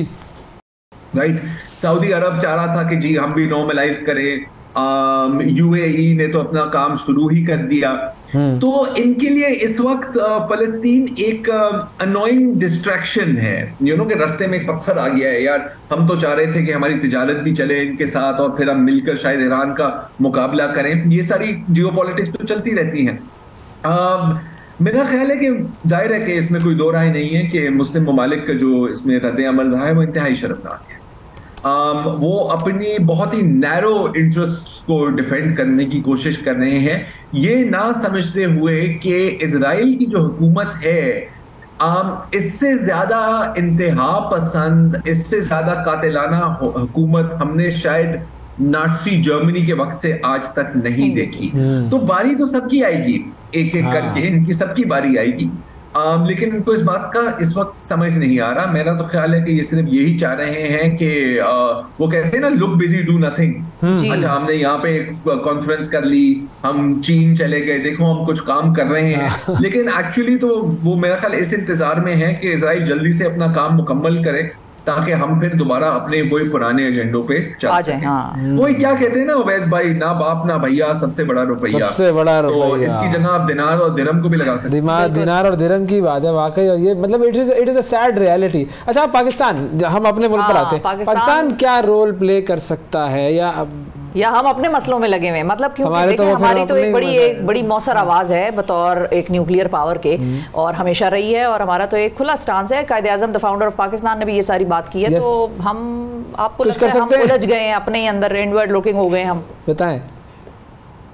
देखिए, ओके, तो ये दो चीजें हैं कि क्या पाकिस्तानी अवाम क्या कर सकती है और पाकिस्तानी हुकूमत क्या कर सकती है। पाकिस्तानी हुकूमत अगर चाहे तो जेनोसाइड कन्वेंशन को इन्वोक कर सकती है। ये एक बहुत लंबा मौजू है, इसके ऊपर डिटेल में किसी और वक्त बात करनी होगी। जो तल्ख हकीकत ये है कि हम इस जियोपॉलिटिकल एक्सेस से बहुत दूर हैं, ठीक है। बीच में ईरान आता है, फिर इराक आता है, फिर शाम आता है, उर्दन आता है, फिर इजराइल आता है। हमारी वो जियोपॉलिटिकल क्लाउड नहीं है, ना ही हम अनफॉर्चुनेटली इस पोजीशन में हैं कि हम बहुत ज्यादा फलस्तीन और गवर्नमेंटल लेवल फलस्तीन के लिए आवाज उठाएं। और मेरा ख्याल है कि इसकी वजह यह है क्योंकि अभी हम इंतजार कर रहे हैं ना कि कहीं सऊदी अरब से $1 बिलियन आ जाएं, कहीं यूएई से $1 बिलियन आ जाए। हम खुद उन पे डिपेंडेंट हैं। यूएई चाहते हैं कि आप इसके ऊपर बहुत ज्यादा शोर मचाएं, ये बात वाजे है। ऑन अ पब्लिक लेवल मेरा ख्याल है कि इस वक्त, अगेन जो मैंने पहले भी बात की थी, कि ट्वीट्स और टिकटॉक्स ने इजराइल को हरा दिया है, कम से कम प्रोपेगेंडा कैंपेन में। तो आप अपनी आवाज बुलंद करें सोशल मीडिया पर, क्योंकि इससे वो क्रिटिकल मैस बनता है जिससे फिर मुजाहरे होते हैं और पॉलिटिकल एक्शन लिया जाता है इन द वेस्ट। सो अगर आपके पास आवाज है तो आप इसको इस्तेमाल करें। अब बाकी तो हाँ, बदकिस्मती से वैस भाई आप अच्छी तरह से जानते हैं, आजकल मुझे जितनी भी कॉल्स आ रही हैं कि सर 2 मिनट बात कर लें या 3 मिनट बात कर लें, तो मैं कहता हूं कि क्या मौजू है, तो जवाब हमेशा मिलता है, सर यही जो हो रहा है सियासत में। तो मैंने कहा क्या हो रहा है सियासत में? यार सियासत में तो कुछ नहीं हो रहा। यहाँ पर एक हिस्टोरिकल इवेंट अनफोल्ड हो रहा है, एक नस्ल कुशी हो रही है। अगर आपने उस पर बात करनी है तो कर सकते हैं, तो एक बुशरा बीबी की बात करने के लिए आपको 10 लाख लोग मिल जाएंगे, आप खुश नहीं उस बात से। तो हाँ, आई थिंक अगर इसमें कोई सबक है तो वो ये है कि सर जब तक आप अपने पैरों पर खड़े नहीं होंगे, जब तक आप अपनी मईशत को दुरुस्त नहीं करेंगे, जब तक आप कोशिश नहीं करेंगे कि आप कम से कम लोकल बिजनेसेस के लोकल प्रोडक्ट्स को इस्तेमाल करें, तो कुछ नहीं होगा। और बारी सबकी आएगी सर। जो आप देख रहे हैं इस वक्त, वैस भाई आपने भी ये देखा होगा कि अगर आप ऑनलाइन जाए, हाँ, और आप फलस्तीन के हक में ट्वीट करें तो इजरायली आपको जवाब नहीं देंगे, आपको ये संगी जवाब देंगे। और वो खुश हो रहे होते हैं। फलस्तीनी बच्चों की तस्वीरें होती हैं जिनमें टुकड़े टुकड़े होते हैं और वो कह रहे होते हैं कि जी ये देखिए जी पिज्जा टॉपिंग्स, मैंने देखी है इस तरह की ट्वीट्स। तो या तो हम अभी जाग जाएं, नहीं तो अल्लाह ना करे, लेकिन मुझे तो लगता है कि आने वाली दिहाइयों में शायद हमारे पूरे मुल्क को ही गाजा ना बनाया जाए। Very important. लेकिन उसके लिए जरूरी यही है जो आपने बात की, वेरी इंपॉर्टेंट एक और भी आपका, कि खुद को खड़ा करें पहले, इंडिपेंडेंट करें। औरों के पैसे पे जब तक पालते रहेंगे अपनी कौम को या पलते रहेंगे, तब तक तो वो आपको कहेंगे मुंह बंद, मुल्क चलाना है तो मुंह बंद, पैसा दे देंगे। अब जो ये 4 दिन का प्रोसेस जो शुरू हुआ है जंगबंदी वाला, इससे आपको क्या नजर आता है कि ये बढ़ेगा प्रोसेस, जंगबंदी रहेगी, या आपको लगता है कि नहीं दोबारा वैसे ही सिलसिला शुरू हो जाएगा जंग का? मेरा तो ख्याल है कि it's not going to end. ये देखिए, इजराइल का तो बड़ा क्लियर है कि हमने इनको तो सफाई हस्ती से ही मिटा देना है, और वो करते रहेंगे क्योंकि उनके पास अमेरिका की पूरी सपोर्ट है। Ronald Reagan, even George W Bush उनको कहीं ना कहीं रोक लेता था, लेकिन ये जो जेनोसाइड जो बाइडेन आपका बैठा हुआ है, ये तो ऐसा इतना बड़ा इजराइल का हिमायती तो मैंने कभी देखा ही नहीं है। ये जो 4 दिन की पॉज है ना उवैस भाई, ये कुछ ऐसा है कि मैंने आपको हाथों से बांधा हुआ है और मैं आपको टॉर्चर करता जा रहा हूं महीनों से, आपको इलेक्ट्रिक शॉक्स दे रहा हूं, और फिर बीच में कहता हूं कि यार नहीं यार कोई बात नहीं, आप 10 मिनट के लिए आराम कर लें, ये लो पानी का घूंट पी लो। तो this is a pause between torture. Agenda एक ही है, एजेंडा यही चलता रहेगा। और ये एजेंडा जो है, इस एजेंडे को हम उसी वक्त रोक सकेंगे जब हम वाकई अपने पैरों पर खड़े होंगे, हम किसी काबिल होंगे। बहुत शुक्रिया अदा करेंगे जी। ज़रार खोड़ो साहब हमारे साथ मौजूद थे और जो सूरत हाल है संगीन, उसके ऊपर बात हो रही थी इसराइल के हवाले से जी।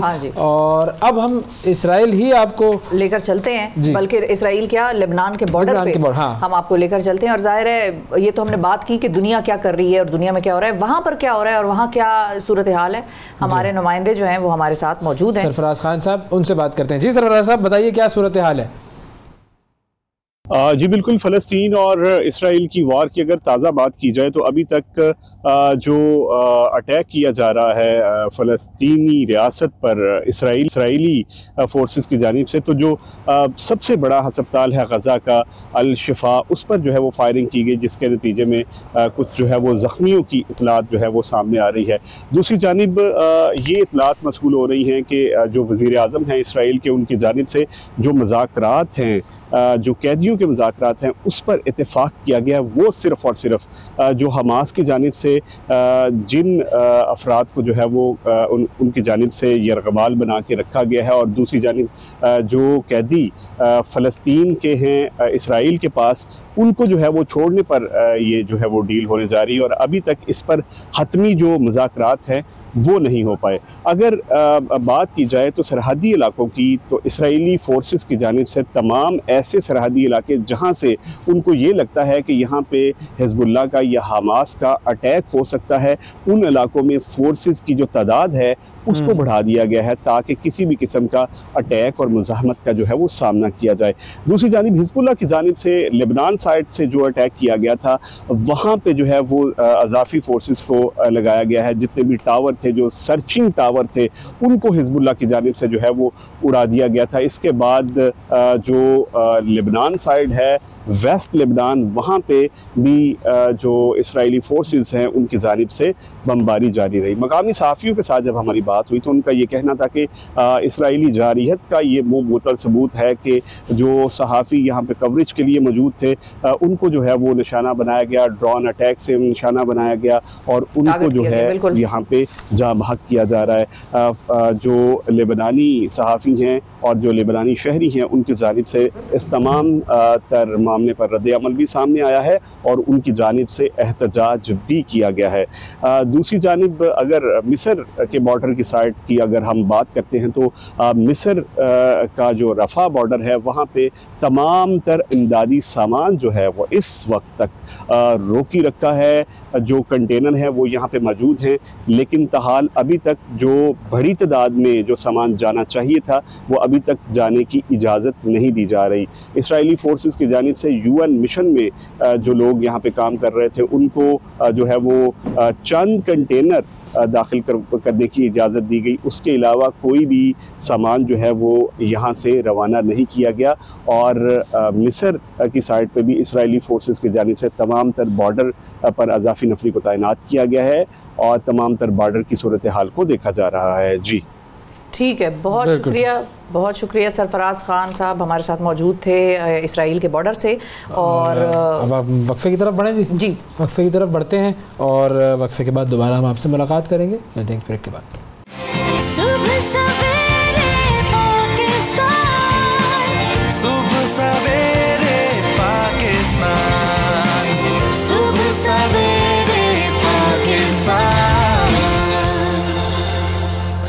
वेलकम बैक जी। सुबह सवेरे पाकिस्तान में एक मरतबा फिर खुशामदीद। अब बात करते हैं पोलियो के हवाले से। पंजाब में इंसदाद पोलियो प्रोग्राम के सरबरा और additional health secretary, primary health secretary, health care department जनाब खिज़र अफजाल साहब हमारे साथ मौजूद होंगे और हम इनसे बात करेंगे जी जो हमारा ये पोलियो इंसदाद पोलियो का प्रोग्राम शुरू हुआ है उसके हवाले से। अस्सलाम वालेकुम खिज़र साहब।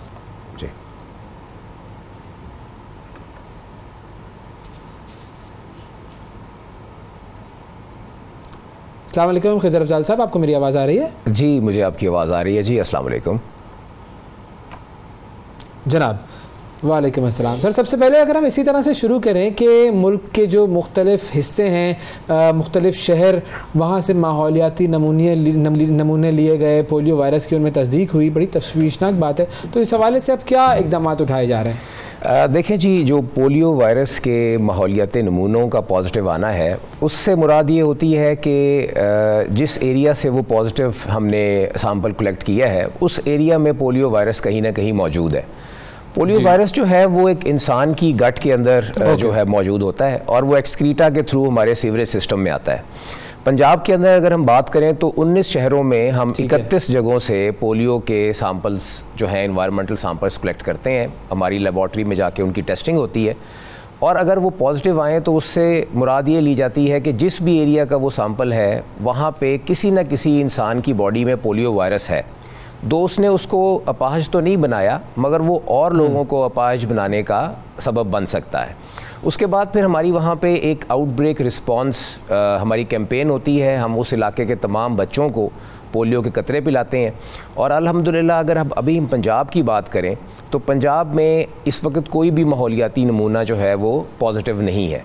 इस साल हमारे 6 माहौलियाती नमूने पॉजिटिव आए थे, जिनमें से 4 लाहौर और 2 रावलपिंडी में से थे, मगर वो हमारी काविशों के बाद अल्हम्दुलिल्लाह वो सब के सब अब नेगेटिव हो चुके हैं। ठीक है, सही है, ठीक है। तो अब ये जो सेवरेज के नमूनों से जो वायरस मिला है, इस पे वायरस से हम कोई अंदाज़ा ये लगा सकते हैं कि ये वायरस आया कहाँ से है, क्या इसकी ओरिजिन थी, कोई इसका कोई इस तरह का टेस्ट होता है कोई? जी, ये बहुत ही आपका अच्छा और वैलिड पॉइंट है। हमारी जो इसकी सीक्वेंसिंग होती है पोलियो वायरस की, उससे हमें अंदाज़ा ये हो जाता है कि इसका ओरिजिन कहाँ से है। और जितने भी हमारे इस साल के पॉजिटिव एनवायरमेंटल सैंपल्स हैं, जब हमने उनकी सीक्वेंसिंग की तो उनका ओरिजिन अफ़गानिस्तान से है। और अनफॉर्चुनेटली हमारा जो प्रॉब्लम अभी पाकिस्तान में पोलियो की प्रिवेलेंस का पाया जा रहा है, उसका मेन कॉज जो है वो अफ़गानिस्तान से इस पोलियो वायरस की पाकिस्तान में ट्रांसमिशन है। और पंजाब के अलावा कराची, सिंध और केपी में भी जितने माहौलियाती नमूने पाए गए हैं, उनमें से मेजॉरिटी का जो सीक्वेंसिंग के बाद रिज़ल्ट निकला है वो ये है कि उनका ओरिजिन अफ़गानिस्तान में है। जी अच्छा, और ये हम किस तरह से इस नतीजे पर पहुंचे? ज़ाहिर है वो तो साइंटिफिक तरीके हैं जो आप लोगों ने अप्लाई किए होंगे, लेकिन अफगानिस्तान और पाकिस्तान दोनों ही दुनिया के वो वाहिद मुल्क हैं जहां पर पोलियो वायरस अभी भी मौजूद है। गालिब पाकिस्तान में तो खत्म होने के करीब ही हम पहुंच गए थे कि फिर अगले साल वो केस आ गया। तो ये हमें कैसे पता कि ये ओरिजिन अफगानिस्तान ही है और जो पाकिस्तान में एग्जिस्टिंग पोलियो के केसेस थे ये आगे उनसे नहीं फैला या किसी और तरीके से नहीं फैल रहा? जी, जैसे मैंने पहले गुजारिश की कि जब भी हम कोई इन्वायरमेंटल सैंपल कलेक्ट करते हैं तो वो हमारी इस्लामाबाद की जो नेशनल लेबॉर्ट्री है इस्लामाबाद में, फेडरल गवर्नमेंट के ज़ेर एहतमाम वो काम करती है और WHO की टेक्निकल एक्सपर्टीज़ वहाँ पे होती हैं। वहाँ पे एक बहुत ही इसका सोफिस्टिकेटेड सीक्वेंसिंग का मेथडोलॉजी है, जिसके बाद हमें अंदाज़ा होता है कि ये पोलियो वायरस का ओरिजिन कहाँ पे है। सिंस वो जो लेबॉर्ट्रीज़ हैं they work in unison with the laboratories of Afghanistan जो वहाँ पे काम कर रही हैं WHO के ज़ेर एहतमाम, तो उनके पास पूरा ट्रैक रिकॉर्ड होता है कि ये वायरस कहाँ से ओरिजिनेट हुआ था, कहाँ कहाँ इसने ट्रेवल किया है। जैसे किसी इंसान के भी हम अगर क्रोमोसोम की सीक्वेंसिंग करें तो और उसके DNA को स्टडी करें तो हमें उसके ओरिजिन का पता चल जाता है कि वो कौन सी उसके अंदर जो है वो ब्लड लाइन चल रही है। So same is with the polio virus, और हमारी सीक्वेंसिंग हमें बताती है कि ये उसका ओरिजिन ये कहाँ से स्टार्ट हुआ था। जी, तो अब हम अपने मुल्क के बच्चों को पोलियो से प्रिवेंट करने के लिए क्या लाएमल लेकर चल रहे हैं? देखें जी, अनफॉर्चुनेटली जैसे पहले आप फरमा रहे थे कि पाकिस्तान और अफ़गानिस्तान दुनिया के 2 ममालिक हैं जहाँ पे पोलियो वायरस अभी प्रिवेल कर रहा है। ऑल्दो पाकिस्तान ने इसमें काफ़ी कामयाबी हासिल की है और हम ऐसे वक्त से भी गुज़रे हैं जिसमें एक साल में 20 केस हुआ करते थे पोलियो वायरस के, जो कि अल्हम्दुलिल्लाह अब काफ़ी हद तक कम हो के इस साल अगर हम बात करें तो सिर्फ 5 या 2 आते हैं। बिल्कुल जी, और उसमें भी अगर हम पंजाब की बात करें तो पंजाब में अल्हम्दुलिल्लाह 2020 से अब तक कोई पोलियो का केस नहीं आया है। तो ये एक हमारे प्रोग्राम की बहुत बड़ी कामयाबी है। और अगर इस साल की हमारी कैंपेन्स की बात करें तो अभी जो हमारी 27 नवंबर से कैंपेन स्टार्ट होने जा रही है वो इस साल की हमारी 9वीं कैंपेन होगी।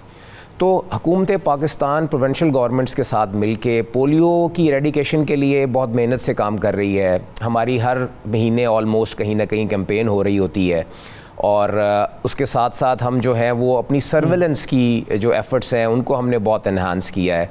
और अगर हम बात करें कि हमारी प्रोग्रेस जो है वो कैसी रही है तो मैं समझता हूँ कि 2 केसेस आर स्टिल देयर, मगर अल्हम्दुलिल्लाह वी हैव ट्रेवल्ड लॉट। हम तो बल्कि अभी इसको last mile of polio eradication कहते हैं कि हम बहुत करीब आ चुके हैं, और इंशाल्लाह ताला जिस तरह की एफर्ट्स चल रही हैं, जो डेडिकेशन हमारी हुकूमत की तरफ से है, जो हमारे सिक्योरिटी एजेंसीज़ की तरफ से हमें मिलती है सपोर्ट, तो आई एम अल्हम्दुलिल्लाह जी मैं बड़ा कॉन्फिडेंट हूँ कि इंशाल्लाह ताला आने वाले सालों में हम पोलियो को ज़रूर एरेडिकेट कर पाएंगे इंशाल्लाह जी। बिल्कुल बिल्कुल बिल्कुल। अच्छा, आपने ये पोलियो सर्वेलेंस सिस्टम का अभी नाम लिया, ये क्या सिस्टम है और कैसे काम करता है? देखें जी, जब भी एक बच्चे के अंदर किसी भी किस्म की जो है वो डिसेबिलिटी ज़ाहिर होना शुरू होती है, तो हम उसका एक टेस्ट करते हैं। एक डॉक्टर्स की एक कमेटी है हाई लेवल की, जो ये जज करती है कि क्या ये पोलियो है या किसी और किस्म के मसल की जो है वो काम ना करने की इसकी कोई वजह है। उसको हम कहते हैं जी अपनी AFP सर्वेलेंस। और जितनी ज़्यादा वो हमारी अच्छी सर्वेलेंस होगी, हमें उतना ज़्यादा अच्छा अंदाज़ा होगा कि क्या हमारे पास पोलियो के केसेस हैं या फिर ये किसी और किस्म की डिसेबिलिटीज़ हैं। हमारी सर्वेलेंस का आप अंदाज़ा इस बात से लगा लें कि इस साल अगर हम अपनी जो उस कमेटी ने मुख्तलिफ़ केसेस असेस किए हैं उसको हम देखें, तो वो हमारे पिछले जो 3 साल गुजरे हैं उससे वो ऑलमोस्ट डबल्ड है।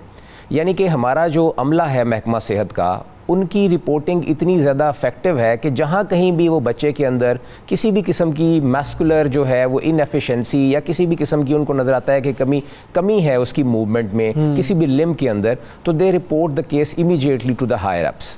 और फिर वो एक कमेटी और एक सिस्टम के तहत वो डॉक्टर्स की एक कमेटी के सामने आता है, वो उस बच्चे को एग्जामिन करते हैं एंड देन दे डिसाइड कि ये पोलियो नहीं है, ये कोई और किस्म की उसकी किसी न किस्म की डिसेबिलिटी कह लें, इन टर्म्स कि उसका कोई मसल काम नहीं कर रहा। तो ये भी हमारे पैरामीटर्स में से एक इंडिकेटर होता है कि हमारा सर्वेलेंस सिस्टम कितना अच्छा काम कर रहा है। और अगर हम अपने स्टैट्स की बात करें तो हमारी surveillance it has increased many folds. हमारे जो रिफ्यूज़ल्स हुआ करते थे किसी ज़माने में कि पेरेंट्स रिफ्यूज़ कर देते थे कि हमने बच्चों को कतरे नहीं पिलाने, वो हज़ारों की तादाद से कम हो के अब हम उनको फिंगर टिप्स पे गिन सकते हैं। और उसमें भी फिर हमारा एक मैकेनिज़्म होता है कि हम रिफ्यूज़ल्स को एड्रेस करते हैं, पेरेंट्स को एजुकेट करते हैं, और फिर हमारा एक सोशल मोबिलाइज़र्स का एक पूरा नेटवर्क है जो अपनी कम्युनिटीज़ में जाता है और लोगों को बताता है कि ये वो कतरे हैं जिन्होंने दुनिया के 130 ममालिक से पोलियो वायरस को ख़त्म किया है। They are WHO approved polio drops, इनका कोई साइड इफ़ेक्ट नहीं है और ये आपकी बच्चों की बेहतरी के लिए। So this is how we try to engage the parents जो रिफ्यूज़ल्स की तरफ जा रहे होते हैं। सही है। एक टर्म हम मेरे सामने आई जब मैं अभी कुछ आर्टिकल्स देख रही थी, वाइल्ड पोलियो वायरस। ये वाइल्ड पोलियो वायरस और जो जिस पोलियो वायरस की हम बात करें ये एक ही है या ये वाइल्ड कोई और चीज़ भी है या वो किसी और तरीके से लोगों को? नहीं, इट्स द सेम थिंग। ये जस्ट उसका नाम है और उसका एक टेक्निकल नाम है कि wild polio virus. It's the same thing, इसके अलावा और कोई पोलियो वायरस नहीं है।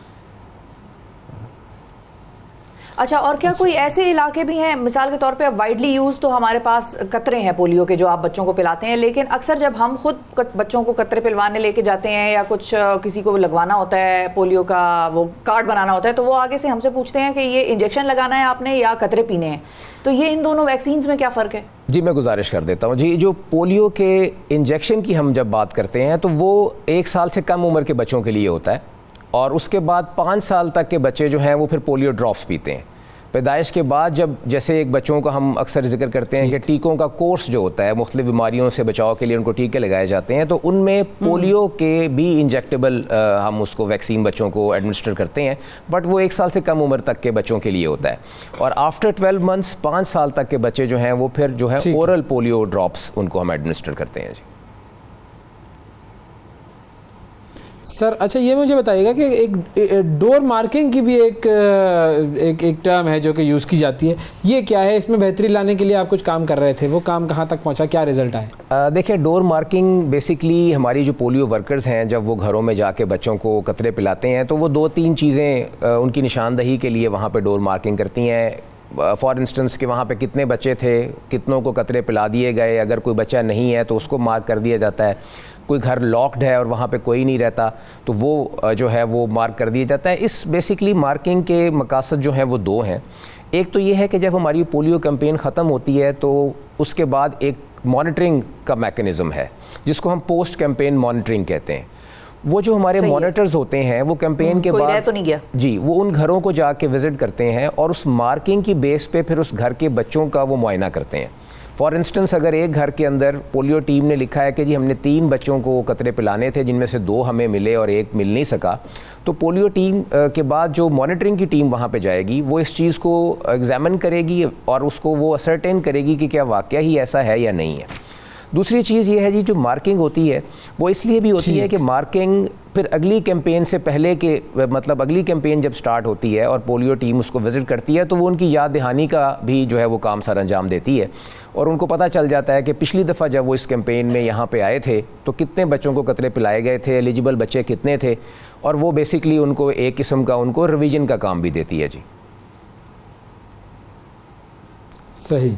अच्छा, ये भी मुझे बताइए कि अब ये जो पोलियो की जो टीम्स है, जो वर्कर्स जो हैं, जो कि फ्रंट लाइन पे काम करते हैं, जाते हैं, ख़तरात भी इनको बहुत ज़्यादा होते हैं, उनका जो रोल है वो कितना इम्पोर्टेंट है? फिर उसमें ख़वातीन जो पोलियो वर्कर्स हैं उनका कितना इम्पोर्टेंट रोल है?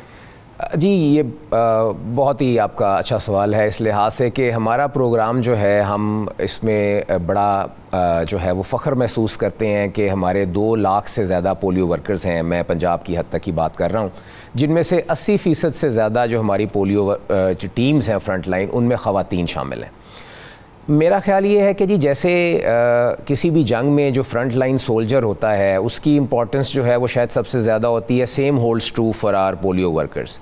यही बेसिकली जी हमारे फाइटर्स हैं, यही हमारे जिनको हम अपने मतलब क्या कह सकते हैं कि फ्रंट लाइन जो सोल्जर्स हैं, जो घर घर जाते हैं, लोगों के मुख्तलिफ रवैये बर्दाश्त करते हैं, लोगों की डांट डपट भी बर्दाश्त करते हैं। जिन इलाकों में जाते हैं आप भी बेहतर समझते हैं कि उनमें सहरा भी हैं, उनमें बर्फ़पोश इलाके भी हैं, सर्दी गर्मी का भी उन्हें मतलब जो है वो कोई परवाह नहीं करते।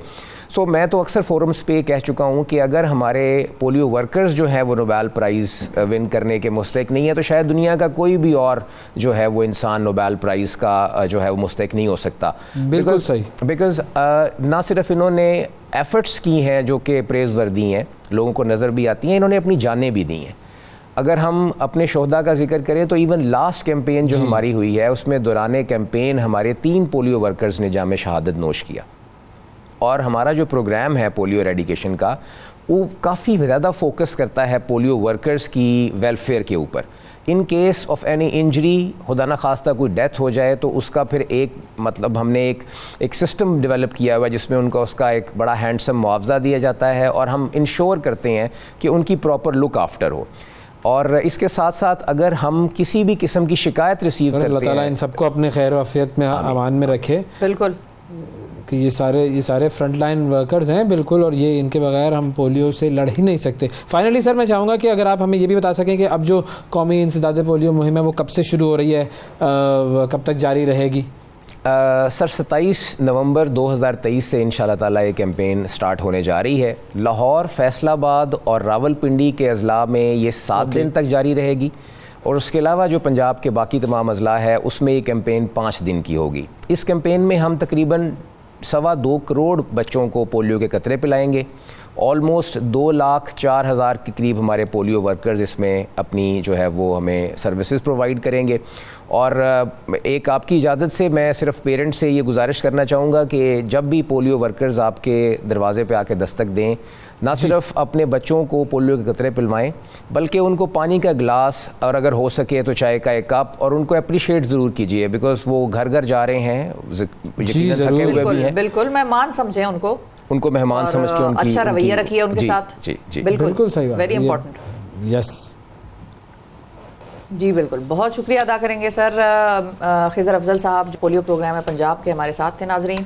और बच्चों को पोलियो ज़रूर पिलवाइए और उनको आगे मोहताजी से और माजूरी से बचाइए। वक्फा लेते हैं जी, वक्फे के बाद मिलते हैं। सुबह सवेरे पाकिस्तान, सुबह सवेरे पाकिस्तान, सुबह सवेरे पाकिस्तान।